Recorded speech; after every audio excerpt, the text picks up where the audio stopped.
sini Samarinda sering banget hujan, baju kotor makin numpuk, tapi waktu luang buat nyuci nggak ada. Daripada bingung dan malas nyuci, mending kamu bawa ke laundry. Daripada kamu capek cuci sendiri kan, mending dibawa ke sini ya. Harganya juga sangat terjangkau dan sudah pasti dijamin bersih dan juga wangi.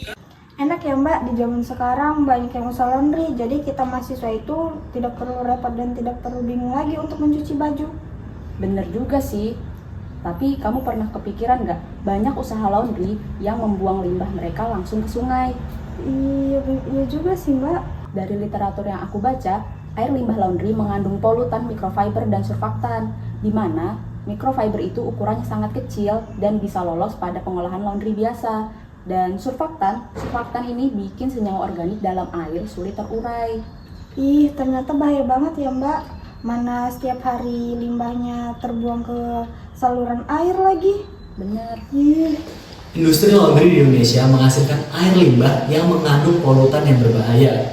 Khususnya adalah surfaktan yang berasal dari deterjen dan mikrofiber yang berasal dari pakaian sintesis. Kedua polutan ini berpotensi untuk merusak ekosistem perairan dan membahayakan kesehatan manusia. Mikrofiber dapat menyebabkan stres oksidatif hingga kerusakan genetik. Kemudian mikrofiber ini dapat masuk ke rantai makanan kita melalui ikan atau biota laut lainnya. Studi menyebutkan bahwa 35% mikroplastik di laut itu dihasilkan dari pencucian tekstil. Dan satu kali pencucian tekstil ini dapat melepaskan ratusan ribu mikrofiber ke lingkungan. Sayangnya, belum ada regulasi baku mutu untuk mikrofiber dalam air limbah penatu di Indonesia. Hal ini menjadikan pencemaran mikrofiber dan surfaktan sebagai ancaman lingkungan yang belum tertangani dengan baik. Oleh sebab itu, kami dengan bangga mencoba untuk mengurangi polutan mikrofiber dan surfaktan di dalam air limbah penatu menggunakan metode hybrid sono-elektrokoagulasi. Pada riset ini, kami memvariasikan lama waktu proses, besaran arus listrik, jarak elektroda, dan pH untuk mengetahui bagaimana pengaruh efektivitas metode hybrid sono-elektrokoagulasi dalam mengurangi mikrofiber dan surfaktan dalam air limbah penatu. Hai Sobat Zero Mais, jumpa lagi dengan kami tim PKMRE dari Kampus Politeknik Negeri Samarinda, yang mana pada konten kali ini kita akan memberikan gambaran kepada teman-teman sekalian mengenai riset yang tim kami jalankan. Pada riset yang akan kami lakukan ini, kami menggunakan metode hybrid sama elektrokoagulasi, yang mana metode ini merupakan metode penggabungan dari dua metode, yakni ultrasonik dan elektrokoagulasi. Menurut Gadami et al. Tahun 2024, penggabungan gelombang ultrasonik dan elektrokoagulasi terbukti mampu mengeliminasi 90% polutan artifisial mikroplastik. Sehingga kami tertarik untuk mengeksplor lebih jauh mengenai metode ini, khususnya untuk treatment remediasi air limbah penatu. Teman-teman penasaran gimana metodenya? Gini nih caranya. Nah, remediasi air limbah penatu menggunakan metode ini kami lakukan dengan cara yang pertama, memasangkan elektroda pada reaktor sono-elektrokoagulasi. Yang kedua, hubungkan elektroda dengan power supply DC. Yang ketiga, hubungkan ultrasonik generator pada sumber listrik AC. Yang keempat, jalankan proses dengan menggunakan reaktor sono-elektrokoagulasi. Nah, setelah semua proses selesai, ambil sampel dan siap untuk dianalisa. Nah, itu dia gambaran mengenai riset yang tim kami lakukan. Kami berharap riset yang kami lakukan dapat membantu mengembangkan teknologi pengolahan air limbah berkelanjutan dan ramah lingkungan, serta memberikan kontribusi praktis kepada industri dan pemerintah dalam mitigasi pencemaran lingkungan. Halo teman-teman, berjumpa lagi nih dengan kami tim Zero Mais. Pada kali ini kami akan membahas tentang hasil riset kami, yaitu remediasi mikrofiber dan surfaktan di dalam air limbah penatu. Bagaimana ya hasilnya? Ya ikuti kami.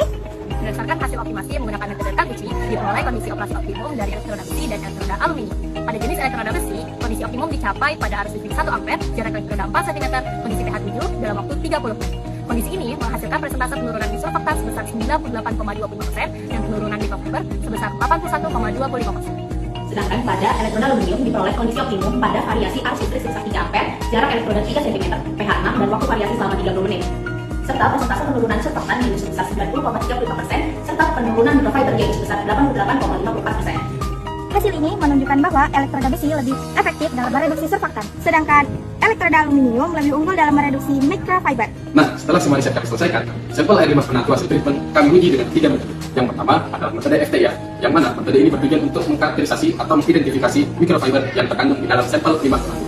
Setelah remediasi, terdeteksi gugus CH, OH, C rangkap 2O, S rangkap 2O, dan P rangkap 2O atau PO pada endapan hasil proses yang menunjukkan keberadaan senyawa organik, surfaktan, dan fosfat dari deterjen. Sono elektrokoagulasi berhasil mendegradasi dan menghilangkan senyawa target dari limbah yang terlihat dari berkurangnya atau hilangnya intensitas pita serapan setelah perlakuan. Selanjutnya adalah uji Methylene Blue Active Substrate atau MBAS. Uji MBAS dilakukan untuk melihat kadar surfaktan anionic pada limbah penatu setelah uji treatment dengan menggunakan sono elektrokoagulasi. Hasil pengujian menunjukkan bahwa konsentrasi surfaktan pada limbah penatu sebelum dilakukan treatment sebesar 3,4 mg per liter. Setelah dilakukan optimasi proses sono elektrokoagulasi, terjadi penurunan signifikan, yaitu menjadi 0,059 mg per liter saat menggunakan elektroda besi dan 0,334 mg per liter saat menggunakan elektroda aluminium. 3. Uji gravimetri. Pada proses remediasi mikrofiber dalam air limbah penatu, uji gravimetri dilakukan untuk mengetahui massa mikrofiber yang terperangkap pada filter, serta menghitung efisiensi penghilangan mikrofiber dengan diperolehnya data kuantitatif yang diperlukan untuk menghitung presentase penghilangan mikrofiber atau persentage. Nah, itu dia riset yang telah dilakukan oleh tim Zero Mice, yang mana dapat disimpulkan bahwa riset yang dilakukan telah berhasil menurunkan kandungan mikrofiber dan surfaktan dengan capaian melampaui target. Serta konsentrasi surfaktan yang dihasilkan telah berada di bawah baku mutu air limbah, sehingga tidak menimbulkan dampak yang negatif terhadap lingkungan. Kemudian dari hasil ini juga Pak, saran masukan Bapak untuk hasil kami ini bagaimana Pak? Ya kalau saran saya ya memang terus harus mengembangkan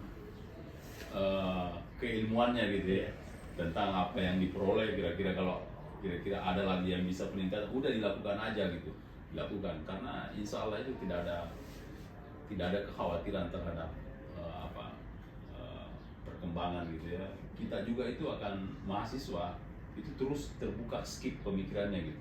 Kita akan terbuka terus sampai kita menjadi sebagai ilmuwan ataupun apa nanti gitu. Bekerja itu pengaruhnya besar banget tuh. Kalau begitu banyak aktivitas yang kita lakukan ketika kuliah seperti yang Anda lakukan ini kan hal-hal yang penuh manfaat, yang memang harapan bangsa ya seperti ini. Lahir anak-anak mahasiswa, sejak mahasiswanya sudah mampu berpikir kreatif, dia sudah memiliki inovasi-inovasi, kreativitas, punya daya pikir yang kuat untuk mengembangkan keilmuannya, dan itu manfaat di masa depan itu meskipun bukan sekarang ya, tapi tidak pernah akan khawatir itu. Pasti akan dijawab apa yang kalian lakukan sekarang ini akan terjawab di masa datang. Kita tidak bisa menghalangi karya cipta anak mahasiswa. Tidak bisa, karena memang itu usianya itu usia yang memancing banyak gagasan itu di masa-masa kuliah seperti ini. Muncul semua itu. Iya, karena kita tidak bisa mengukur waktu lagi ke depan. Memang kita harus habiskan ketika itu. Pertarungannya itu hanya di kuliah. Kalau ada anak-anak yang santai di masa kuliahnya itu, percayalah, tidak bisa itu sangat sulit kita menjumpai di masa depan, kecuali memang dia dari turunan orang-orang yang tertentu gitu. Baru bisa kita memberikan itu. Tapi kalau golongan yang kayak kalian semua ini, itu adalah golongan yang masuk dalam rel di mana itu jelas jalurnya gitu. Artinya sudah punya arah kiblat. Karena ini kan di mahasiswa itu kan hanya rangsangan stimulasi untuk berpikir itu yang harus memang diasah gitu. Karena di situ waktunya gitu. Tidak pernah bilang kita nanti aja setelah lulus. Percayalah, tidak bakal pernah kita akan melakukan. Terakhir Pak, harapan dari Bapak untuk program PKM yang seperti kami Pak ke depannya, khususnya bagi kampus kita Politeknik Samarinda, gimana Pak?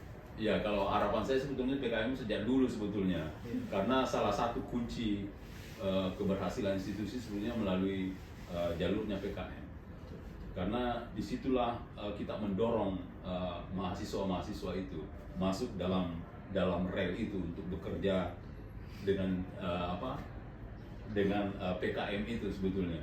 Ya makanya saya bilang hasil-hasil PKM itu, kalau zaman saya dulu itu kan di PKM itu kan saya indikan lagi kalau dia tidak lolos di nasional, kan persoalan di nasional itu kan bukan persoalan gagasan, terkadang persoalan satu kata, ada kesalahan huruf, ada tiba-tiba langsung disingkirkan, tidak lagi masuk dalam proses berikutnya. Padahal ini mengandung gagasan yang sangat bagus sekali sebetulnya gitu ya. Makanya itu dulu tak minta tak pilih lagi tuh, tak ambil lagi 10 gitu kan, 15 untuk ada itu yang karya inovasi yang Iya, betul. di Polnes itu sebetulnya dari mereka itu tidak perlu lagi masukkan proposal, tetapi proposal yang dari PKM yang bagus-bagus itu tapi dia gagal di administrasi di macam-macam itu kita dana lagi bahkan di atas dari Yang nilai PKM. Gitu, tapi sekarang ini mungkin kita samakan karena dulu ada kritik, ada protes dari anak PKM. Dia setengah mati kemudian dia lolos tembus ke nasional, tapi kok kenapa di internal lebih tinggi gitu. Itu kritiknya gitu. Makanya bilang ya udah kalau gitu perbanyak volumenya, ambil kalau biasanya kita ambil 10, mungkin kita bisa ambil 20 gitu.